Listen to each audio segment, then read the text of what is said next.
Bom, vamos lá? Bom, boa noite, pessoal. Tudo bem? É um prazer muito grande estar aqui, né, participando desse painel e desse evento. Em nome do Grupo Build Vita, eu queria dar as boas-vindas a todo mundo que está nos acompanhando, dar as boas-vindas aí, em especial ao Bruno Loreto, sócio fundador da Terracota Ventures, que topou estar com a gente aqui nesse papo hoje. Bom, meu nome é Fabiano Cunha, eu aqui dentro do Grupo Build Vita, eu sou sócio responsável por uma empresa de investimentos chamada FEGIC, que tem como uma das frentes o investimento em Venture Capital, né?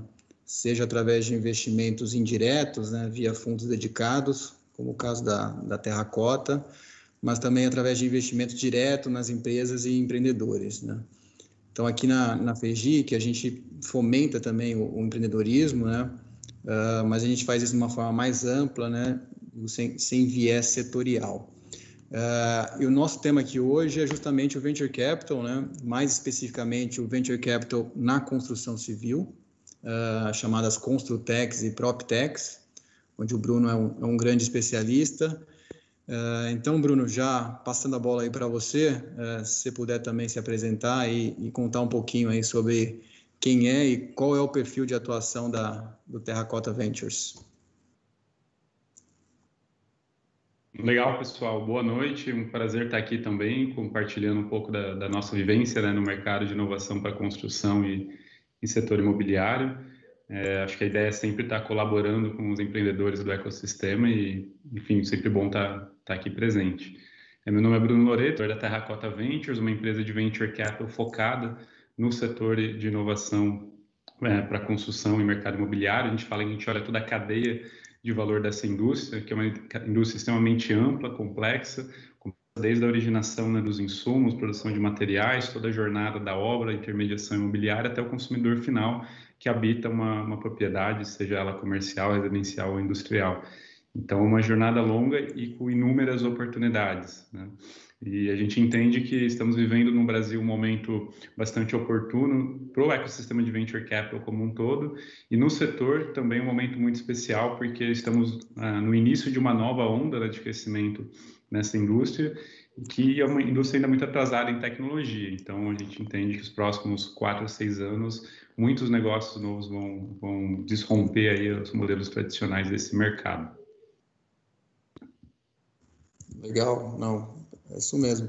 Pegando até esse gancho aí, né, falando um pouco de cenário, como é que você tem visto a inovação, né, no segmento de construção? Porque, enfim, você até comentou aí, o setor sempre foi visto, né, como um setor mais atrasado do ponto de vista de tecnologia e inovação. Mas mais recentemente isso tem mudado, né, Bruno? Sim, sem dúvida, né? Eu comecei a trabalhar com startups nesse segmento em 2016 e de lá para cá muita coisa já mudou, né? Eu lembro que o primeiro mapeamento de startups que a gente fez, a gente lançou no início de 2017, eram mais ou menos 250 empresas ativas nessa indústria de startups para o setor. No ano seguinte eram mais de 350, no outro ano mais de 500 e no início desse ano eram 700 empresas ativas. E provavelmente a gente vai fechar o ano mesmo com pandemia com pelo menos 850 Construtecs e PropTechs. Então, o número, né, de startups, eu acho que é um símbolo de como, de fato, o movimento está ganhando força. A adoção de inovação e tecnologia nas empresas tradicionais também acho que está fluindo. Não é à toa que temos aqui um evento como esse, né, que o Grupo Build Vita está apoiando e ajudando a ter uma agenda completa, e todo dia tem alguma coisa para falar sobre o movimento, então reforça que o interesse está muito grande. Isso é fundamental porque é a demanda, né? Então, se existe a demanda por inovação, por tecnologia, por eficiência, a oferta é consequência e muitos desses negócios que estão surgindo vão conseguir despontar e encontrar o seu espaço. O volume de investimentos também acompanha, né? Então, da mesma forma que vão surgindo bons negócios, os investidores começam a apostar nessas empresas, né? Ano passado, a gente bateu recorde de investimento em startups desse setor no país, foram quase 2 bi de reais, né? 1,9 para ser mais preciso, e esse ano, até início do último mês, já era 1,2 bi levantados. Então, a gente imagina que esse ano não vai superar o ano passado, mas vai estar muito próximo, mas com o fato de que não teve, né, uma rodada do tamanho que teve a rodada do quinto andar no ano passado, né? Foi uma rodada de 1 bilhão de reais. Então, considerando isso, eu acho que é um fato bem interessante, além da quantidade de investimentos, de rodadas de investimento ter aumentado mais de 70% no meio da pandemia. Então, enfim, a gente está bem satisfeito com essa evolução que o mercado está tendo e acho que agora a gente vai começar a ver uma safra, né, de empreendedores mais maduros chegando ao setor, empresas que começaram 2, 3 anos atrás partindo para rodadas maiores e se tornando players relevantes nos seus mercados. Então, a perspectiva é bastante positiva. Muito legal mesmo ver esse ecossistema, né, crescendo, se fortalecendo. E aí, Bruno, assim, pegando enfim, a cadeia de valor da construção, ela é bastante extensa, né? O que você pode falar assim, sobre grandes tendências e onde você acredita que estão as maiores oportunidades dentro do setor hoje? Legal. Nós gostamos de dividir, né, essa tese primeiro em duas grandes vertentes, que é uma vertente de construction tech, que é mais em torno do ambiente mesmo de obra, e aí eu acho que os grandes espaços de mercados têm a ver com construção modular, industrialização do processo construtivo, como que a gente consegue tornar o processo de construção muito mais eficiente com uma lógica industrial, né, de você ter muito mais controle sobre cada etapa do processo e uma eficiência, né, produtiva em grande escala. Então, isso eu acho que é um pilar que está se desenvolvendo bastante, que pode tornar o setor mais eficiente, mas também mais sustentável e que gera, né, também uma curva, né, em termos de potencial de retorno muito mais atrativa para os investidores profissionais do setor. Então, essa é uma vertente complexa, mas que está ganhando força, está ganhando ritmo. A gente vê bons casos como foi a Brasil ao Cubo, né, emergindo aí com os hospitais construídos em 30 dias, em 29 dias, que chamou, acho que, a atenção do grande público.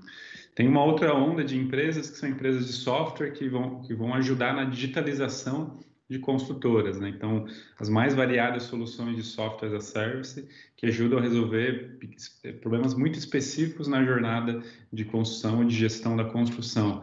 Então, aí a gente tem visto várias plataformas conseguindo ganhar espaço, as empresas começando a entender que, diferente do que era no passado, que você esperava que o RP fizesse tudo, hoje não, hoje a empresa está aberta a buscar a melhor solução para o problema dela e integrar isso com o seu ERP, com o seu CRM e ter uma plataforma muito mais eficiente.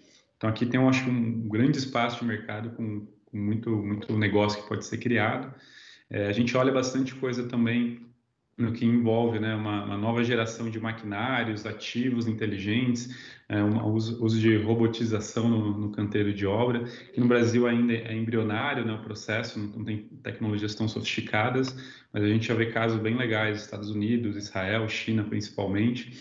Então, é uma parte do processo de você também conseguir reduzir na mão de obra humana e aumentar a produtividade com a mão de obra mais automatizada. No lado imobiliário, né, que aí acaba sendo 60%, 70% das empresas, aí tem muita coisa acontecendo. Eu acho que o que está mais no timing, né, em termos de já mais maduro, é a digitalização da jornada de contratação do imóvel, né? A gente viu isso no mercado de locações com Quinto Andar, no mercado de compra e venda de imóvel com a Loft, com Em Casa. A gente tem visto cada vez mais surgir variâncias desse modelo, alguns acreditando no fim do corretor, outros acreditando no empoderamento do corretor. Enfim, acho que tem muito espaço para muitos tipos de negócio, né? Não é o tipo de negócio que a gente acredita que vai ser um único player operando de uma única forma. Nesse caso aí que você falou agora, você aposta em quê? No empoderamento ou no fim do eu gosto muito, eu acho, primeiro que eu acho que tem ainda muito espaço para alguém que consiga romper a fronteira geográfica, né? Então, nenhum desses players conseguiu romper a fronteira geográfica. Então, a maioria está muito presente em São Paulo, Rio de Janeiro, mas a característica do setor é de ser muito fragmentado, né? Qualquer cidade no país que você vai, tem lá aquela construtora local que é relevante, tem um volume de transações imobiliárias que acontecem. Então, acho que aí tem um espaço que eu ainda quero ver ser preenchido com um modelo mais digital. Então, acho que alguém vai, em algum momento, acertar a veia por aí. Eu acho que a gente vai ver também uma onda de especialização. Então, acho que um caminho, né, para você conseguir também ser mais eficiente é especializar talvez por tipologia de produto. Então, talvez vai ter o cara que é muito bom para baixa renda, vai ter o outro que é muito bom para loteamento, vai ter o cara que é muito bom para edifícios de alto padrão, ou para o mercado primário, ou para o mercado secundário. Então, acho que talvez a gente vá ter um player muito relevante e talvez eu seja um desses que estão aí. e vai ter outros players relevantes mais especializados e com isso consegue ter algum diferencial, né? Então a minha aposta é que a dinâmica de você entrar no site, conseguir ter todas as informações que você precisa, conseguir entender os melhores produtos que tem ali, talvez só visitar um ou dois para tomar a decisão final, é o que vai virar o padrão do mercado inevitavelmente e com o mínimo de fricção ao longo dessa jornada e o máximo de digitalização nessa jornada, né? Então esse modelo eu acho que é o que vai prosperar, seja do próprio corretor te atendendo dessa forma, né, te trazendo um catálogo digital que ele consegue proporcionar e depois conduzindo todo o processo, seja um player, né, que ele domina toda a jornada com seus próprios corretores e que acaba sendo uma imobiliária digital, né?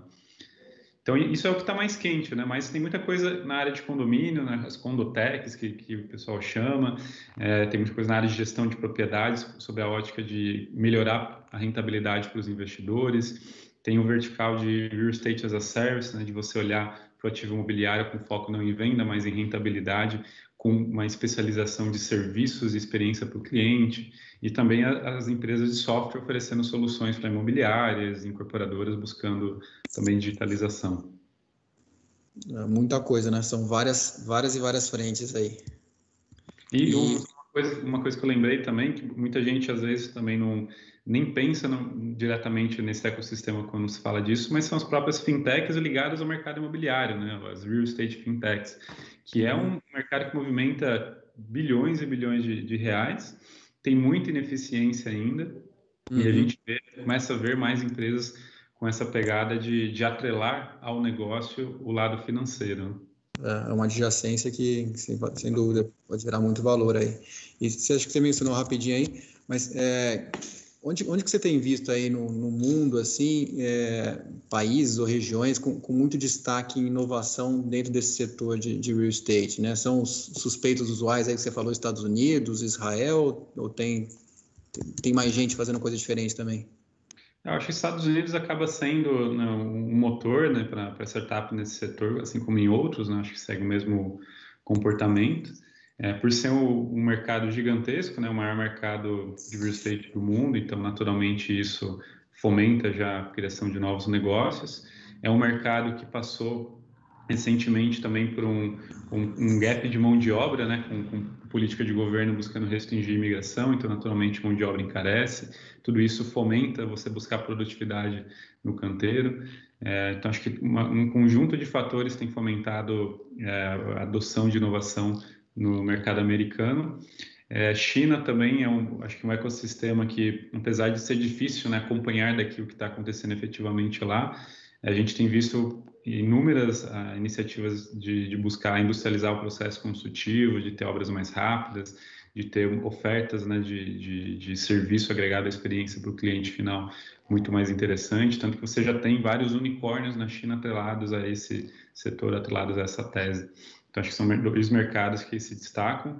E aí você vem com alguns outros mercados que são muito fortes em tecnologias mais específicas, como Israel, né, que tem mercado de deep tech bem maduro, então tem muita coisa de robótica, inteligência de dados, que começa em Israel e acaba se espalhando, né, pelo mundo.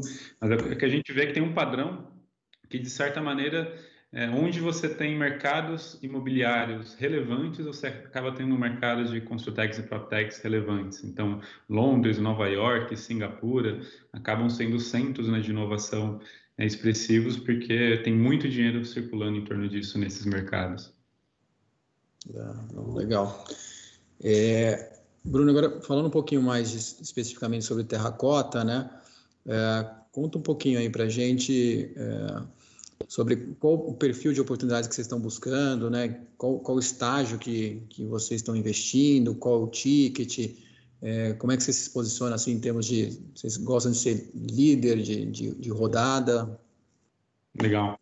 A nossa tese, né, acho que desde o início e muito baseado no que a gente estudou de benchmarks internacionais, é acreditar que a gente pode agregar muito para o empreendedor com conhecimento setorial, né? Então, isso ajuda a gente a abrir portas, ajuda a gente a ajudá-lo na construção da estratégia de negócio. A nossa experiência também de ter trabalhado com tecnologia no setor desde 2008, né, como executivos de empresas de tecnologia, então, aprendendo a escalar o negócio de tecnologia também faz a gente apoiá-los em resolver alguns dilemas comuns. Então, tudo isso a gente entende que pode agregar bastante e complementar uma rodada. Então, a gente tem como o Norte sempre está co-investindo com bons investidores, né? O nosso papel é ser um dos investidores dessa rodada, então não necessariamente a gente vai liderar. A gente gosta de atuar com estágio entre seed e série A, né? Então geralmente é aquela empresa que já tem um produto, já tem produto rodando, né, numa carteira de clientes, já tem product market fit ou próximo de atingir product market fit, alguma receita já minimamente relevante e que está praticamente pronto ou quase pronto para escalar, porque aí é nesse estágio que a gente consegue de fato, né, agregar os nossos ativos, as nossas sinergias para apoiar esse negócio na escala. Porque quando o cara é muito pequeno, às vezes não adianta plugar ele numa empresa muito grande, que tem uma demanda gigante, porque ele não consegue atender, a empresa às vezes não tem paciência para esse tipo de estágio, então não precisa tanto de uma atuação como a nossa, né? Às vezes um investidor anjo pode agregar até muito mais. Então a gente entende que é nessa fase que o cara está pronto para escalar, ou quase pronto para escalar, que a gente de fato pode agregar valor e apoiar ao longo desse processo. Essencialmente, a gente está buscando negócios no Brasil, né, de norte a sul, não temos uma restrição geográfica no país. Queremos ter também alguns investimentos fora do país, apoiando empresas que querem vir para cá, e às vezes tem demandas, né, que as empresas aqui não conseguem atender, mas lá fora já tem, né, algum modelo em operação, então a gente quer ajudar a fazer essa ponte com mercados internacionais. E também conectar muito com os nossos investidores que acabam sendo players ligados ao setor, né? Então, naturalmente, isso pode trazer o famoso smart money como forma de apoiar o negócio, às vezes até alavancar esse negócio. Então, para a gente é sempre a ótica de onde esse cara gera valor. Então, às vezes pode ser uma típica fintech, mas que o mercado imobiliário é uma grande vertical para ele. Para a gente pode fazer sentido investir, da mesma forma que às vezes pode ser uma empresa de inteligência artificial que não pensou, né, em desenvolver, né, ou adotar sua solução para o mercado de construção, e a gente pode construir um case e validar que ali tem um vertical interessante. O mais importante é que dentro dessa cadeia de valor tem um mercado altamente relevante para ser desenvolvido. Tá. Assim, uma questão fundamental, né, para um fundo de VC é conseguir atrair os bons empreendedores, né? Como é que vocês se posicionam e se credenciam para ter acesso a as melhores oportunidades de investimento, né? Eu entendi aí que enfim, acho que um dos diferenciais é a especialização, né? Mas, assim, em outras palavras, como é que você constrói assim um deal flow, né, de muita qualidade? Legal, acho que assim do nosso lado a gente tem alguns pilares de cultura mesmo que ajudam muito isso, né? Acho que um primeiro pilar é uma coisa que a gente tem de give first, então qualquer pessoa que nos procura a gente está disponível para tentar ajudar, para dar mentoria, para ouvir, para opinar. Então isso faz com que às vezes o cara que está só na fase de ideia, né, vem falar com a gente dá uma opinião, mas já cria, né, uma primeira abertura. E às vezes 2 anos depois esse cara está no momento, né, onde ele está captando, onde a empresa já tem um formato, o produto já está maduro, e isso naturalmente já criou alguma empatia conosco. Então tem vários casos de empresas no pipeline que a gente conhece há 2, 3 anos. Então acho que esse é um elemento que ajuda muito a gente a originar negócios. Outro fator que ajuda bastante é essa rede de relacionamento que a gente acaba tendo, né? Hoje a gente tem a nossa rede pelo menos 10 mil pessoas que são diretamente ou indiretamente relacionadas ao mercado, desde grandes executivos de empresa até, né, pessoas que trabalham na área de engenharia, na área de suprimentos, na área financeira, e isso faz com que a gente muitas vezes descubra, né, soluções sob a ótica do cliente, né? Então o cara comenta, pô, estou usando um negócio aqui que parece ser muito legal, dá uma olhada aí. Então, isso faz com que nosso pipeline também seja alimentado por pessoas e empresas que estão usando soluções que consideram relevantes, e muito por indicação também, né, da nossa rede de empreendedores ou de investidores. Hoje, muitos dos bons negócios acabam vindo por alguns nós de rede, né, que acabam sendo sempre procurados por empreendedores, investidores anjo. A gente tem uma atuação também com investimento anjo, onde a gente fomenta, né, uma rede de investidores para esse estágio, que é uma forma também de estar próximo de quem está começando. Então, acho que a combinação desses elementos é o que garante que nosso pipeline acaba estando sempre nutrido. Além de um trabalho ativo, né? Então, a gente tem 2 pessoas no time de Hunters que estão o tempo todo identificando startup, conhecendo startup, avaliando o mapa de startups que a gente publica anualmente, compila, né, esse trabalho. Então, muitas vezes o empreendedor nem sabe quem a gente é, mas a gente já sabe que ele existe, ele já está no mapa. Então, isso também já faz com que as coisas entrem no radar e a gente vai se aproximando na medida que o trabalho vai se desenvolvendo. Legal. E quantos negócios assim vocês têm avaliado por mês? Assim? E aí, se você puder também contar para a gente como é que funciona esse processo de seleção e análise das oportunidades, né? E enfim, quais são os elementos essenciais, né, na avaliação de vocês, assim, quando vocês estão olhando para uma oportunidade. No nosso contexto, né, acho que uma diferença de um VC talvez mais agnóstico é que esse processo de avaliação ele é muito contínuo, né? Porque a gente identifica às vezes uma startup hoje e só daqui 2, 3 anos que ela vai estar num time de captação, mas a gente acaba monitorando de alguma maneira durante todo esse período. Então, acho que tem uma parte do trabalho que é, né, manter esse acompanhamento para as mais de 800 startups ativas no Brasil. Então, o que a gente faz é tentar classificar, né, com um algoritmo que a gente criou, que é um score que ajuda, né, a agrupar startups em função de características que eles apresentam, e aí com isso a gente consegue ter níveis diferentes de prioridade e acompanhamento. Então, muito já é fruto disso. Um outro trabalho que a gente acaba sempre também buscando é sempre que tem uma startup que formalmente abriu uma rodada, né, a gente naturalmente para e avalia com mais atenção, tenta entender de fato o que o cara está buscando, o estágio que ele se encontra. Hoje no Brasil tem pelo menos aí umas 25 a 30 empresas nesse setor que estão em fase de captação, né, entre os mais variados estágios. Então, o nosso ritmo, né, de avaliação acaba também seguindo um pouco isso. Esse número flutua um pouco para mais, um pouco para menos, mas acho que gira mais ou menos em torno disso. Tem crescido, né, mas está nesse patamar agora de 20 a 30 negócios. E aí, no nosso processo, o que a gente busca é ir aprofundando na medida que o interesse vai se tornando mais claro, né, e a vontade, de fato, de investir vai se tornando mais forte. Então, numa etapa inicial, é muito entender o que esse cara está fazendo, quem que é o time, entender se a tese, né, é uma tese que a gente já conhece, ou se é uma tese nova que a gente precisa ainda melhor entender.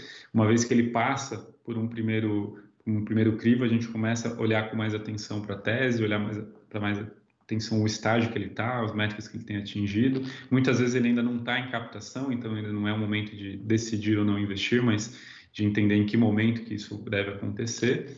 Até chegar efetivamente numa terceira fase, que é onde ele está formalmente buscando recursos, a gente já entendeu que ele se encaixa na tese, já há uma predisposição a querer participar do negócio, e aí é um trabalho mesmo de entrar a fundo, de conhecer o time, de entender o perfil, entender cultura, entender produto, visão de cliente, tração, o plano que ele está buscando para a próxima fase, e dentro disso, né, as condições da rodada e o quanto que é interessante a gente participar ou não em termos de perspectiva de resultado.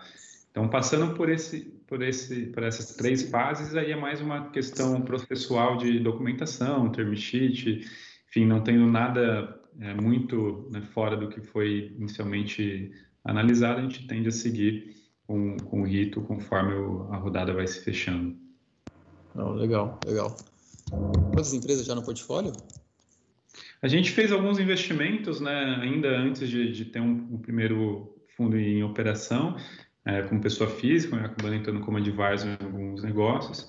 Então, a gente tem 4 empresas que faz parte do nosso portfólio. O Em Casa, que é uma plataforma voltada para o mercado de compra e venda de imóveis, né, uma empresa que a gente entrou em 2018 e tem tido um crescimento super legal, né? Para ter uma ideia, hoje eles já são quase 10% do que a Lopes, né, que é a maior imobiliária do país, representa em termos de faturamento. A gente tem também o Orça Fácil, que é uma solução para o mercado de orçamentação de obras, tanto para órgão público, construtoras e orçamentistas, já líder no segmento de orçamento de obras no país, tem crescido bastante com a plataforma SaaS. É um caso legal, né, de uma startup que começou no Amapá, então totalmente fora do eixo padrão, né, do ecossistema, que é muito mais próximo de São Paulo e de Florianópolis. Então, um case legal que a gente acompanha de perto. O Instacasa, que é uma plataforma para o mercado de loteamentos, né, ajuda o loteador a acelerar o ciclo de venda dos lotes e o cliente que compra o lote a acelerar o ciclo de construção da casa. E o último, mais recentemente, a Rede Vistorias, que é uma plataforma líder em vistorias imobiliárias no Brasil, construiu uma rede, né, que combina software e serviço e permite tanto imobiliárias como construtoras ou gestores de ativos a terceirizar e gerenciar a atividade de vistoria imobiliária com especialistas e apoio de tecnologia. Legal. E assim, depois do investimento feito, né, como é que é o papel de vocês junto às investidas? E aí, se puder complementar também, já conta para a gente como é que é o dia a dia de um gestor de fundo de Venture Capital, né? Como é que você divide seu tempo? Legal. Eu acho que, assim, o nosso contexto, né, a gente entende que é fundamental gerar valor, né? Criar valor para a empresa investida, colaborar com ele para conseguir crescer rápido, conseguir tornar um negócio saudável. Então, o nosso norte é sempre isso, como que a gente cria valor. Tem todos os aspectos, é claro, de governança, né? O trabalho mais feijão com arroz que tem que ser feito, mas acho que isso não tem tanto o que inventar. Eu acho que o principal, por ser um player estratégico, o nosso posicionamento, eu tenho que agregar para ele ou geração de negócio, ou contribuição na estratégia, ou conexões relevantes, às vezes, que vão gerar uma parceria-chave, que lá na frente pode, inclusive, se tornar um investimento, um M&A. Então, acho que, no mínimo, essa frente a gente trabalha muito intensamente. E aí, acho que tem um lado que é muito orgânico, né, que é ter isso no radar. Então, se todo dia eu estou atento a isso, toda semana eu estou conectando o cara com oportunidades e a coisa meio que flui. E aí acho que os rituais que a gente tem, né, de sentar de tempos em tempos com o empreendedor, tentar falar com ele pelo menos uma vez por semana, é mais para garantir o alinhamento e entender de fato o que nesse momento importa, para ajustar o nosso funil, mas está sempre nutrindo eles com oportunidade. E isso faz com que, no feedback dos empreendedores, né, a gente consiga, de fato, criar muito valor para ele e mais do que a média de outros investidores, porque tem muito investidor que acaba sendo investidor mais financeiro e não consegue agregar tanto no dia a dia de forma prática, né? Então, o nosso papel é um pouco o contrário. Então, acho que hoje a nossa atuação em termos de portfólio tem muito a ver com isso, né? Tem muito a ver com como que eu crio valor para esse cara a qualquer momento, a partir da rede de relacionamento que eu tenho, do conhecimento que eu tenho, e isso às vezes pode ser um elemento que torna o negócio muito diferente.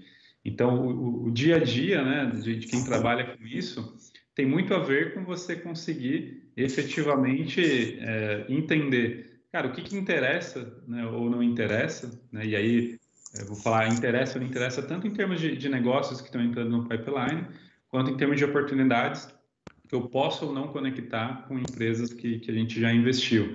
Então, acho que isso é uma parte relevante do nosso dia a dia, de estar conversando o tempo todo com muita gente, estar o tempo todo avaliando oportunidades. Então, às vezes uma ideia, né, que parece ridícula, né? Às vezes aquele cara vem tímido, pô, tem uma ideia aqui, acho que não faz sentido. Aquilo te traz um insight que complementa com uma outra ideia, que cruza com uma coisa que você conversou numa reunião de conselho. Então, acho que isso para a gente é fundamental, oxigenar, né, o nosso dia a dia. Mas tem muito trabalho também que é um trabalho mais operacional, né, de estar efetivamente, né, lendo artigos, produzindo conteúdo, de estar, né, tentar criar novas conexões, de conhecer pessoas que a gente acha relevante, mas que ainda não teve oportunidade de conhecer. O trabalho de captação de recursos, né, que é uma etapa essencial, que consome bastante energia, especialmente para quem está começando. Então, tem bastante coisa que precisa ser feita, se dividindo entre apoio a esses empreendedores, o pipeline de investimento, apoio aos investidores e geração de valor para os investidores, e aspectos mais administrativos, operacionais de dentro da empresa. Muito bom, muito bom.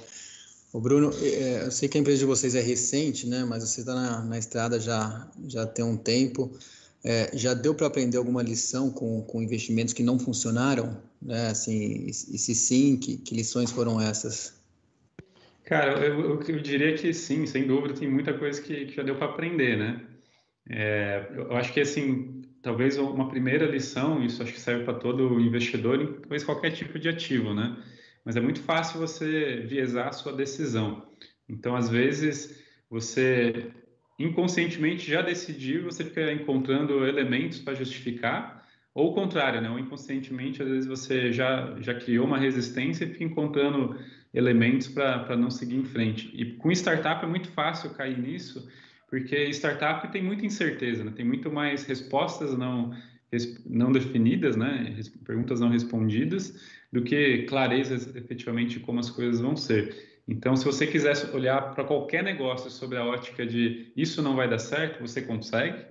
E se você também quiser olhar para o outro oposto de, pô, isso vai dar muito certo e ignorar, né, todos os sinais de que isso pode dar errado, isso também é possível. Então, acho que uma coisa que a gente aprendeu bastante, e falo por mim, é de tentar achar esse ponto de equilíbrio entre a razão e a emoção, porque a decisão não tem como ser só por 100% razão, mas também não pode ser plenamente emoção e se deixar viesar pela emoção, porque senão tem grande chance de você tomar uma decisão errada, né? E aí, naturalmente, a chance de sucesso ser menor. Então, acho que esse é um aprendizado bem relevante. E uma coisa que eu tenho aprendido também a respeitar mais, né? De certa maneira, é o próprio feeling, né? Por incrível que pareça, eu sou um cara que perfil mais lógico e racional, mas eu tenho, hoje, olhando para trás, para algumas decisões tomadas, eu vejo que quando você olha para aquele negócio que às vezes deu errado, você já tinha um feeling em algum momento, putz, aquilo ali eu achei, veio uma pulga atrás da orelha que podia ser um problema, né? E aí, no fim, você ignora, às vezes releva, e no final acabou sendo, de fato, um grande problema aquele elemento.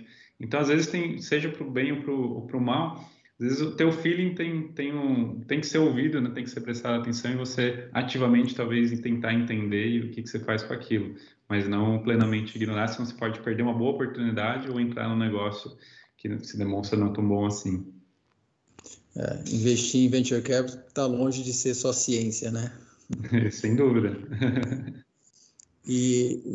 Bruno, como é que você vê o papel da indústria de venture capital fomentando o empreendedorismo, né?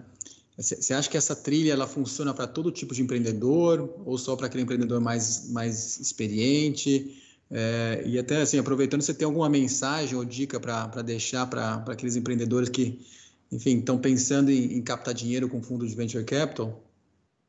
Olha, eu vejo que o ecossistema evoluiu muito, né, de 3, 4 anos para cá, né, imagina, 10 anos então nem se fala, mas mesmo 3, 4 anos já mudou bastante, né, do que a gente tinha naquela ocasião, mesmo quando eu comecei a atuar com isso. Então, hoje eu vejo que você tem muito acesso à informação, né, você é empreendedor que está começando, então é muito fácil você conseguir instrução, conseguir conteúdo, conseguir entender melhor, né, quais as boas práticas, o que fazer, o que não fazer, aprender com o erro dos outros. Então, acho que essa é uma evolução que o ecossistema teve e isso ajuda qualquer tipo de empreendedor, em qualquer tipo de negócio, em qualquer fase. E isso também ajuda, eu acho que muitos empreendedores, talvez, a entender se venture capital é o caminho que ele deveria buscar em termos de funding, né? Porque eu acho que o lado perigoso, né, desse momento que a gente vive é achar que tudo tem que ser startup, tudo precisa de dinheiro de venture capital, que todo negócio necessariamente, né, é inovador, tem que ser escalável. E às vezes não, às vezes o cara tem um bom negócio na mão, mas ele vai ser uma boa padaria da cidade. E tá ótimo para ele, ele pode ser mais feliz de repente assim. O negócio pode durar 50 anos e ser a melhor padaria da cidade, não tem nada de errado, né? Ele não necessariamente escalar, não necessariamente pegar dinheiro de investidor. E eu vejo que às vezes tem empreendedor que se confunde um pouco em relação ao seu caminho, acreditando que obrigatoriamente ele tem que seguir uma trilha que às vezes não é a melhor para ele, né? Então acho que tem esse aspecto. Outro aspecto também que eu acho que está muito legal no ecossistema é que você começa a ter investidores especializados em diferentes tipos de estágio, né? Então, e aí, muito bons investidores não tão bons, mas em qualquer estágio. Então, se você precisa de investimento anjo, tem muitos bons investidores anjos, redes de investidores anjo, pessoas que de fato, né, aprenderam e se dedicam a atuar com isso e ajudam o empreendedor por conta disso. Tem fundos de investimento que focam só em pre-seed, ajudar o cara que está mais no início. Tem fundos que são mais hands-on e gostam de se envolver mais no negócio. Tem outros que botam dinheiro e não se envolvem tanto. Então, para cada estágio, para cada tipo de empreendedor e tipo de negócio, a gente começa a ter no Brasil investidores mais profissionais, como o nosso próprio caso, né, de uma atuação vertical, que me permite agregar de uma forma diferente. Então, acho que essa é uma evolução que o ecossistema teve. E acho que talvez em termos de dica assim, para o empreendedor que está começando e que está talvez em dúvida, né, de se segue esse caminho ou se não segue esse caminho, eu acho que ele tem que sempre se perguntar muito os porquês, né? Então, por que você precisa captar dinheiro? Por que você pensa em ir atrás de venture capital? Por que você pensa em ter uma startup? Muitas vezes o cara pensa direto o que ele vai fazer, né? E vem perguntar às vezes sobre o que ele faz, mas o porquê, acho que às vezes tem muito mais respostas, e se você tiver clareza dos porquês, isso já ajuda muito a construir qual que é o caminho melhor para o seu contexto. Não, maravilha. E só assim, sobre um outro tema aqui, né? Qual que é a sua visão sobre o Corporate Venture, né, hoje, assim, e quais são as vantagens, né, que você enxerga para uma companhia se engajar num projeto de Corporate Venture? A atividade Corporate Venture, né, eu acho que tem muito valor, né, ainda que no Brasil está engatinhando. Eu comecei, né, trabalhando com Corporate Venture, então tive essa experiência de passar 3 anos praticamente atuando com isso. É extremamente desafiador, mas eu não tenho dúvida que as empresas deveriam sim olhar para isso com bastante atenção. A gente está vivendo num contexto que tudo muda muito rápido, né? Tudo cada vez é mais incerto. Mesmo sem pandemia, a gente já vê que as mudanças, né, acho que em todas as indústrias têm acontecido uma velocidade cada vez maior.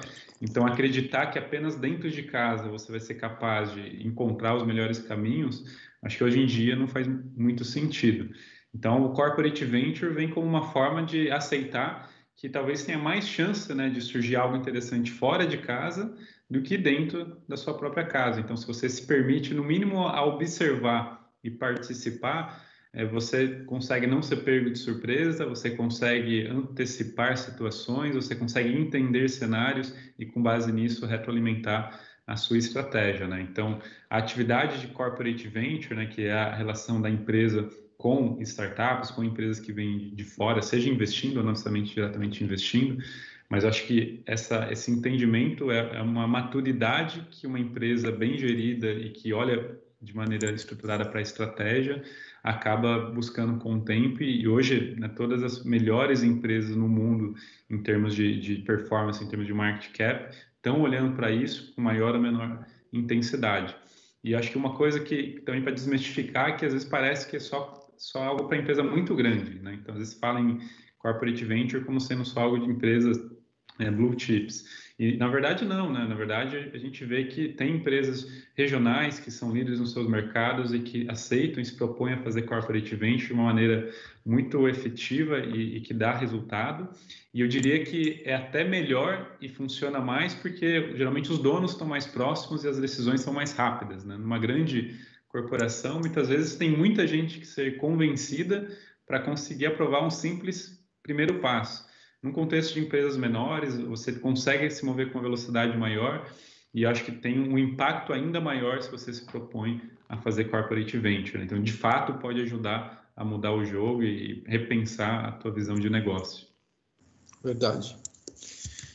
Enfim, acho que a gente está chegando no finalzinho aqui do nosso tempo, Bruno.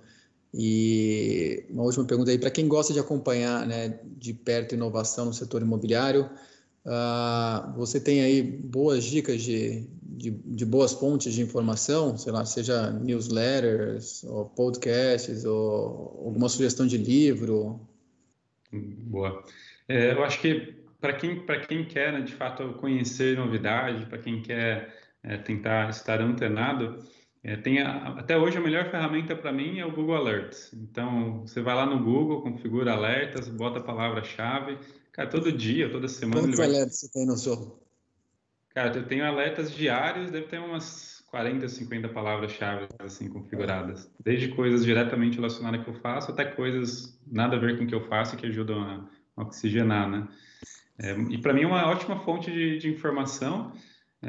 Eu diria que para o Brasil até funciona às vezes um pouco pior, porque a indexação não é tão boa, as palavras-chave às vezes são diferentes, mas realmente, especialmente para se antenar o que está acontecendo lá fora, cara, excelente, assim, não precisa outro canal, né? Fora isso, acho que hoje a gente começa a ter aqui, né, boas newsletters que trazem, né, pelo menos uma curadoria, né, do que está acontecendo no ecossistema, e o setor entrou em pauta, né? Isso que é muito legal, diferente de 4 anos atrás, ou mesmo 2 anos atrás, era difícil ver a pequenas empresas, grandes negócios falar de Construtec, né, de ver as principais mídias falando de Construtec. Hoje não, né? Hoje as principais newsletters, no mínimo uma vez por semana, tem alguma nota comentando de algum fato relevante do setor.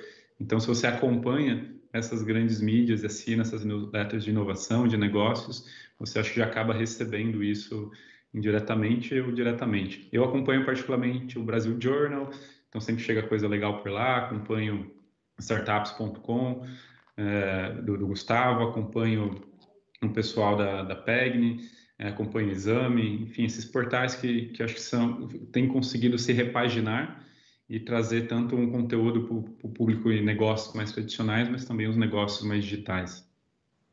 Legal, pô, ótimo. Muito bom, Bruno. Super obrigado aí pelo papo. Queria agradecer demais aí todo mundo que acompanhou a gente aqui também. Espero que tenham gostado. Não sei se o Bruno você quer dar alguma mensagem final aí. Não, eu que agradeço também o convite, né? Como falei, sempre gosto de contribuir de alguma forma. Acho que me fico à disposição, né? Eu sou super aberto a LinkedIn, Instagram, Facebook, enfim. Acho que nem sei se usa ainda Facebook hoje em dia, mas tudo que eu faço de alguma forma acaba parando no Facebook. Então, assim, seja por uma mídia ou pela outra, se quiser me procurar, se eu puder ajudar de alguma forma, estou super disponível. Nunca consigo responder na velocidade que eu gostaria, né? A agenda é concorrida, mas uma hora eu respondo. Então, me procurem, vai ser um prazer ajudar. Legal, Bruno. Bom, sigam na trilha aí da Build Vita. E, Bruno, sucesso para você e muito sucesso para o Terracota Ventures também. Obrigado. Valeu, um abraço. Valeu, pessoal. Um abraço.